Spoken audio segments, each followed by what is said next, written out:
Ya, itu dia yang telah dinanti-nanti. Akhirnya Presiden Joko Widodo berbicara mengenai pemilu 2024. Kita akan bahas hal ini bersama dengan Valdo Maldini, staf khusus Menteri Sekretaris Negara RI, dan juga ada Gun Gun Herianto, dosen komunikasi politik UIN Syarif Hidayatullah, Jakarta. Assalamualaikum, selamat pagi semuanya.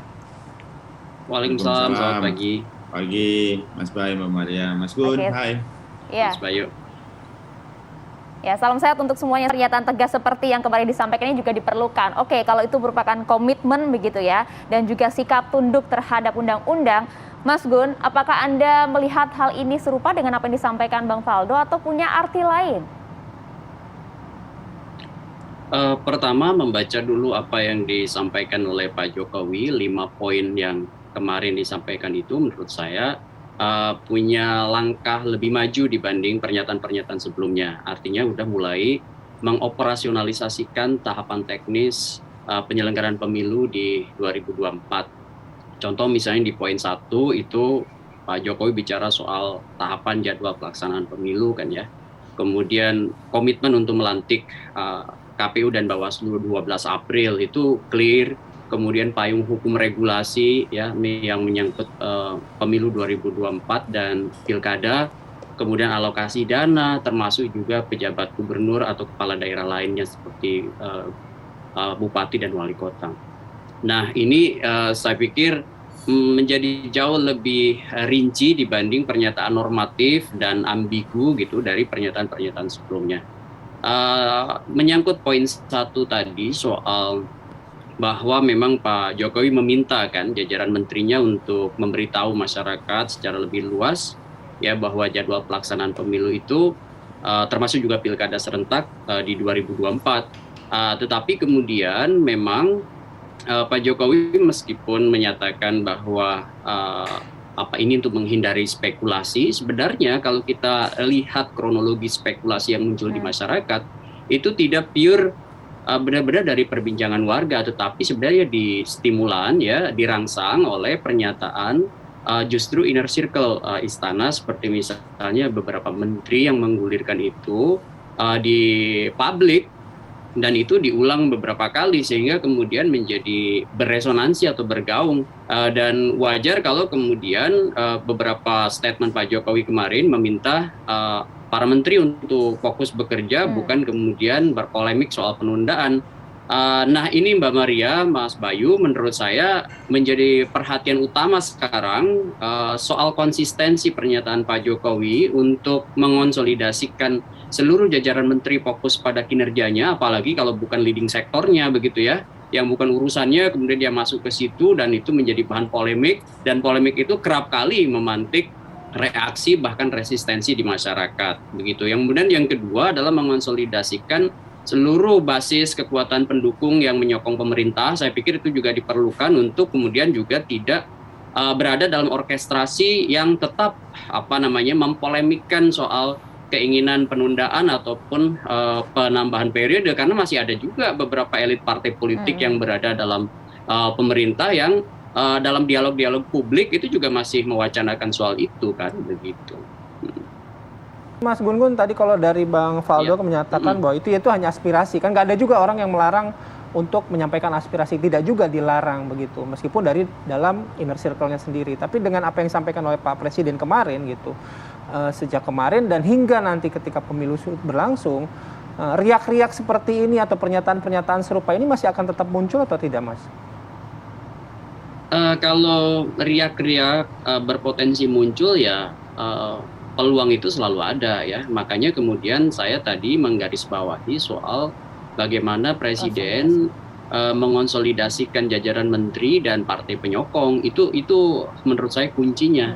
Karena kalau Pak Presiden tidak punya keinginan dan tidak berkehendak kemudian mengonsolidasikan secara operasional seluruh kuasa yang berada di lingkar istana, artinya yang kemudian menyokong pemerintahan Pak Jokowi, saya yakin tidak akan muncul polemik yang berasal dari istana begitu. Karena ada namanya politik asosiatif ya.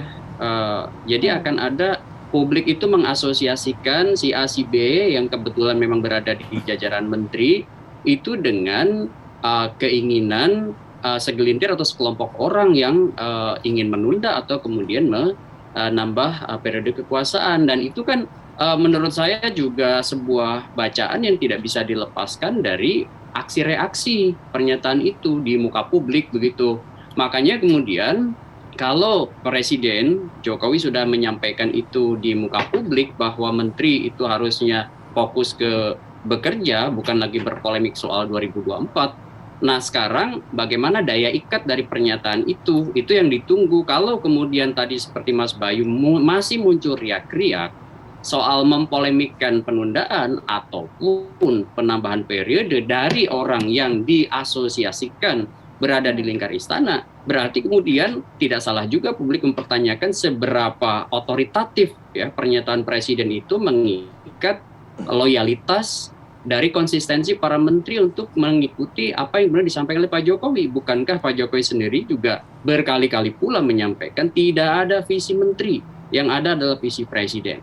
Kemudian kemarin dinyatakan juga tidak ada lagi polemik soal penambahan ataupun penundaan pemilu. Jangan berspekulasi. Kalau spekulasi itu kemudian muncul dari pernyataan para petinggi yang kebetulan berada di jajaran kabinet, bukankah itu mendelegitimasi kuasa Pak Jokowi yang berada di puncak hierarki otoritas sebagai presiden begitu? Oke. Ya. Tapi langkah Pak Jokowi sekarang sudah tepat atau belum? Menurut saya tadi sudah saya sampaikan itu sudah poin yang maju. Menurut saya sudah lebih operasional, dan ini juga kan dibaca juga oleh teman-teman mahasiswa ketika satu di antara 6 tuntutan utama. Kan mahasiswa menuntut banyak hal ya, antara lain di poin nomor 1 berarti prioritas adalah soal bagaimana ketegasan pemerintah menolak penundaan pemilu dan perpanjangan masa jabatan. Tentu ada yang lain-lain seperti misalnya soal tentang IKN, penyelesaian konflik agraria, mafia minyak, ya kan, menuntaskan janji-janji kampanye. Sebaran tuntutannya itu banyak, tetapi dalam jangka pendek ketegasan pernyataan seorang presiden untuk tidak ambil bagian dari orkestrasi penundaan dan atau perpanjangan masa jabatan itu menurut saya ditunggu. Makanya kemudian kan mahasiswa hari ini katanya mau mengalihkan demo ke DPR kan begitu, bukan lagi ke istana. Artinya ini aksi reaksi. Andai pernyataan presiden kemarin tidak muncul, saya melihat resistensi akan makin tinggi begitu.